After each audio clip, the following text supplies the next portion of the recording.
எனக்கு தெரியும் நீங்க ரொம்ப நல்லவங்க. அது மட்டும் இல்ல, உங்கள சுத்தி இருக்கிறவங்க எல்லாருமே நல்லவங்கன்னு நீங்க உறுதியா நம்புறீங்க. அவங்களுக்கும் நல்ல எண்ணங்கள் இருக்கு. அவங்களும் மத்தவங்களுக்காக நல்லத மட்டும் தான் விரும்புவாங்கன்னு உறுதியா நம்புறீங்க. பட் என்னவா இருந்தாலும் ஒரு சில விஷயங்கள் நம்ம யார்கிட்டயும் ஷேர் பண்ணாம இருக்கிறது சேஃப். அந்த விஷயங்கள் எல்லாம் உங்களுக்குள்ளேயே புரொடெக்டடா இருக்கட்டுமே. ஏன் சொல்றேன்னா, நம்மள பத்தின ஒரு வீக்னஸ் நம்மளே வெளிய காட்டாம அ இருக்கலாம்.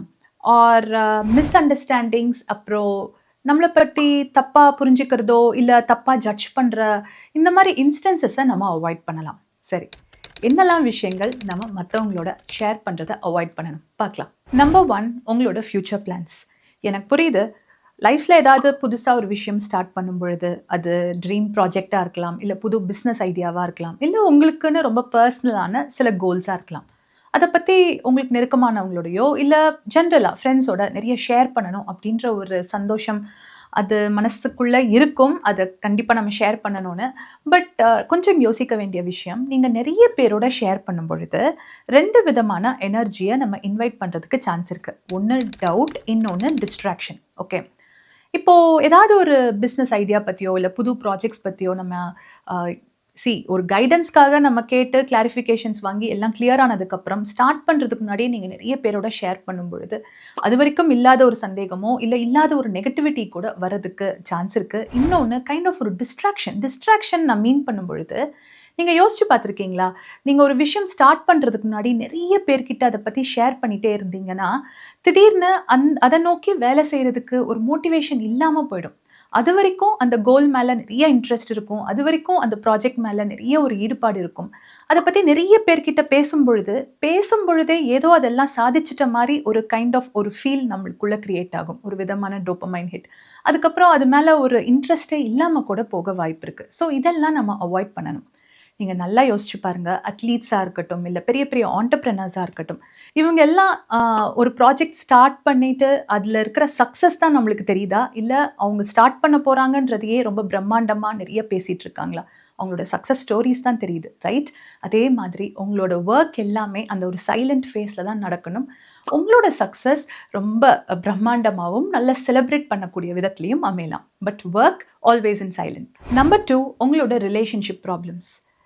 மனசுல ஏதாவது ஒரு விஷயம் ரொம்ப பாரமா இருக்கும் பொழுதோ, இல்ல எமோஷன்ஸ் எல்லாம் ரொம்ப ஹையா இருக்கும் பொழுது, அத வென்ட் அவுட் பண்ணணும். அத பத்தி எல்லார்கிட்டயும் பேசணும். ஆர் அத பத்தி நெறைய ஷேர் பண்ணணும் அப்டின்ற ஒரு டிரைவ் நம்மளுக்குள்ள இருக்கும். பட் நம்ம ரொம்ப ரொம்ப ஜாக்கிரதையா இருக்கணும். நம்ம யார்கிட்ட ஷேர் பண்றோம்? எத பத்தி ஷேர் பண்றோம்? யார பத்தி பேசுறோம்? இது எல்லாமே கொஞ்சம் கேர்ஃபுல்லா இருக்கணும். ஓகே. நான் இப்போ உங்களோட குளோசஸ்ட் சர்க்கிள் கிட்ட பேசி மனசுல இருக்கிற பாரத்த ஷேர் பண்றத பத்தி நான் சொல்லல. பட் இன் ஜெனரல் ஒரு பிராக்டிஸாவே, ஒரு ஹேபிட்டாவே நம்ம லைஃப்ல ஏதாவது ஒரு கஷ்டம் இருக்கு அப்டின்னா, இல்ல பெர்சனலா ரிலேஷன்ஷிப் ப்ராப்ளம்ஸ் இருக்கு அப்டின்னா, அத வந்து கொஞ்சம் குளோசஸ்ட் சர்க்கிள தாண்டி ரொம்ப கேஷுவலா ஷேர் பண்றத நிச்சயமா அவாய்ட் பண்ணணும். ஆக்சுவலி அது பெரிய ஒரு நெகட்டிவிட்டி தான் இன்வைட் பண்ணும். ஏன் சொல்றேன்னா, இப்போ உங்களுக்கும் உங்க பார்ட்னருக்கும் நடந்த ஒரு விஷயத்த வந்து ஷேர் பண்ணும் பொழுது, நீங்க பின்னாடி அத மறந்துரலாம். நீங்க 2 பேருமே பின்னாடி அத பேட்ச் அப் பண்ணிக்கலாம். மறுபடியும் ஒரு நல்ல ஒரு ரிலேஷன்ஷிப்குள்ள வந்துரலாம். பட் நீங்க யார்கிட்ட ஷேர் பண்ணீங்களோ, அவங்களுக்கு நீங்க சொன்ன அந்த பார்ட்னர் பத்தின அந்த பேட் ஸ்டோரி தான் எப்பவுமே ஞாபகம் இருக்கும். அத நம்மளால எரேஸ் பண்ணவே முடியாது. ஸோ எப்பவுமே ஓகே, நம்ம சர்க்கிள் கிட்ட ஷேர் பண்ணும் பொழுது, நல்லத மட்டுமே சொல்லி பழகுவோம். அண்ட் ஏதாவது ஒரு ரிலேஷன்ஷிப் இஷ்யூஸ் ஏதாவது இருந்துச்சுன்னா, அது ரொம்ப ரொம்ப பெர்சனலா இருக்கட்டும். அது எப்பவுமே பிரைவேட் ஸ்பேசஸ்லயே அத டீல் பண்ண கத்துக்கோங்க. நெக்ஸ்ட் ஒன் உங்களோட டீப்பெஸ்ட் ஃபியர்ஸ் அண்ட் வீக்னஸஸ். ஆழ் மனசுல நமக்கு இருக்கிற பயங்கள் இருக்கட்டும், ஆர் நம்மளோட வீக்னஸஸா இருக்கட்டும். இது எல்லாமே நம்ம யார்கிட்ட ஷேர் பண்றோன்றதுல ரொம்ப ரொம்ப கேர்ஃபுல்லா இருக்கணும். நம்மளோட நம்பிக்கைய சம்பாதிச்சவங்க, நமக்கு ரொம்ப காலம் தெரிஞ்சவங்க, நம்மளோட ரிலேஷன்ஷிப் வந்து ரொம்ப ஸ்ட்ராங்கா இருக்கு. ஸோ, நம்மளோட குளோசஸ்ட் சர்க்கிள் மெம்பர்ஸ் கிட்ட உங்களுக்கு கம்ஃபர்டபுளா இருந்துச்சுன்னா, அத பத்தி பேசலாம். அத பத்தி நெறைய விஷயங்கள் ஷேர் பண்ணிக்கலாம். எஸ். பட் ரொம்ப அ ஈஸியா மத்தவங்களோட முக்கியமா ப்ரொஃபஷனல் செட்டப்ல கலீக்ஸோடயோ இல்ல அ யூ நோ இப்ப தான் தெரியும் அப்படின்ற ஒரு மெம்பர்ஸ் கிட்டலாம் வந்து உங்களோட வீக்னஸஸோ, இல்ல உங்களோட ஃபியர்ஸ் இத பத்திலாம் பேசுறத நிச்சயமா அவாய்ட் பண்ணணும். எப்பனாலும் நீங்க கேஷுவலா சொன்ன ஒரு விஷயம், அதாவது நீங்க ரொம்ப கேஷுவலா உங்களோட வீக்னஸ வந்து நீங்க சொல்லியிருக்கீங்க. ஓகே இது வந்து எனக்கு ரொம்ப வீக் இந்த ஏரியால. எனக்கு இது வரவே வராது, எனக்கு இதெல்லாம் ரொம்ப கஷ்டம் அப்படின்னு நீங்கள் சொல்லியிருக்கீங்க அப்படின்னா, ஃப்யூச்சரில் அவங்க அதை ஞாபகம் வச்சுப்பாங்க. அண்ட் அது நம்மளுக்கு அகேன்ஸ்டாக கூட திரும்புறதுக்கு வாய்ப்பு இருக்குது. அப்போ தான் நம்மளுக்கு தோணும், இது எப்படா நான் இவங்க கிட்ட ஷேர் பண்ணேன் அப்படின்றத நம்ம மறந்துருப்போம். ஆனால் அவங்க மறக்க மாட்டாங்க.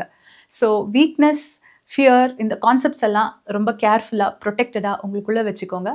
அதை எப்படி டீல் பண்ணணும்னு உங்களுக்கே தெரியும். Number 4, your next move after a setback.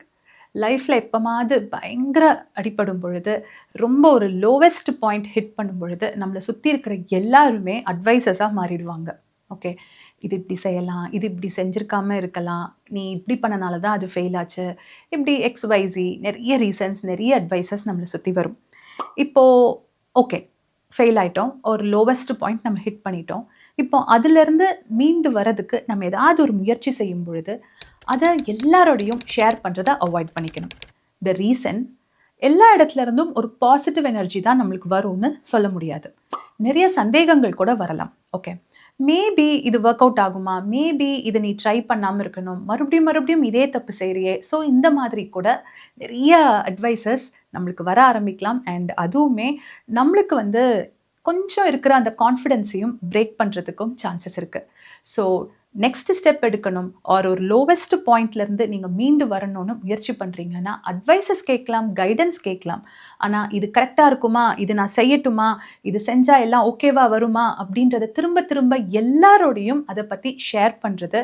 நீங்கள் 100 பேர்கிட்ட ஷேர் பண்ணிங்கன்னா 1008 ஒப்பீனியன்ஸ் வரும். அண்ட் உங்களையே அது பயங்கரமாக கன்ஃபியூஸ் பண்ணும். ஸோ கம்பேக் அகேன் ஒரு சைலண்ட் ஃபேஸில் தான் இருக்கணும். And number 5, your personal life boundaries. உங்களுக்கு எது பிடிக்கும், எது பிடிக்காது, எது உங்களுக்கு ஓகேவாக இருக்கும், எது உங்களுக்கு ஓகே இல்லை, நீங்கள் என்ன பண்ணுறீங்க, உங்களோட நெக்ஸ்ட் ஸ்டெப் ஆஃப் ஆக்ஷன் என்ன. ஸோ இது எல்லாமே பர்சனலான விஷயங்கள் தான். எஸ், இது எல்லாமே ஒரு பர்சனல் பவுண்ட்ரிஸ் எஸ்டாப்ளிஷ் பண்ணுறது ரொம்ப ரொம்ப அவசியமான ஒரு விஷயம். பட் ஏதாவது ஒரு விஷயம் ஏதாவது ஒரு முடிவு எடுக்கிறீங்க அப்படின்னாலும் எல்லார்கிட்டையும், பார்க்குற எல்லார்கிட்டையும் அதை ஓவர் ஷேர் பண்ணும் பொழுது ரொம்ப ரொம்ப எனர்ஜி லீக் ஆக ஆரம்பிக்கும். ஸோ ஓவர் ஷேரிங் டெஃபினட்டாக ஹெல்ப்ஃபுல்லாக இருக்காது. அண்ட் அதுவுமே நிறைய நெகட்டிவிட்டியை இன்வைட் பண்ணும். ஸோ உங்களுக்குன்னு எப்போவுமே ஒரு பவுண்ட்ரிஸ் வச்சுக்கோங்க. அண்ட் நீங்கள் ஏதாவது ஒரு சாய்ஸ் எடுக்கிறீங்கன்னு வச்சுக்கோங்க. இப்போது உங்கள் லைஃப்பில் ஏதோ ஒரு விஷயம் சரியாக போகலை அண்ட் நீங்கள் அதுலேருந்து ஒரு பிரேக் எடுக்கிறீங்க, இதுலேருந்து நீங்கள் வெளியே வரணும்னு நினைக்கிறீங்க, அது ரிலேஷன்ஷிப்பாகவே இருக்கட்டுமே. இப்போ உங்களுக்கு உங்கள் பார்ட்னருக்கு ஏதோ ஒரு issue, you want to take a break from that ரிலேஷன்ஷிப்னாலும் சரி, மற்றவங்க என்ன நினைப்பாங்க, ஓகே, அதை பற்றி எல்லார்கிட்டையும் கேட்டு நீங்கள் செய்கிற காரியத்தை நியாயப்படுத்துகிற அளவுக்கு, அது நியாயம்னு மற்றவங்க ஒத்துக்கிற அளவுக்கு அதை பற்றி நிறைய பேர்கிட்ட ஷேர் பண்ணி உங்கள் சைடு இருக்கிற நியாயத்தை எக்ஸ்பிளைன் பண்ணி அவங்களோட ஒப்பீனியன்ஸ் எல்லாம் வாங்கி கைண்ட் ஆஃப் ஒரு வேலிடேஷன் தேடுற அந்த பழக்கத்தை மட்டும் நம்ம கண்டிப்பாக விட்டுறணும். இது என்ன அப்படின்னா, நம்ம லைஃப்பில் பர்சனலாக நடக்கிற ஒரு விஷயத்தை டெஃபினட்டாக மற்றவங்களோட ஒப்பீனியன்ஸ்க்காக மறுபடியும் மறுபடியும் ஷேர் பண்ணும் பொழுது நிச்சயமாக நம்மளுக்கு எந்த ஒரு கிளாரிட்டியும் கிடைக்காது.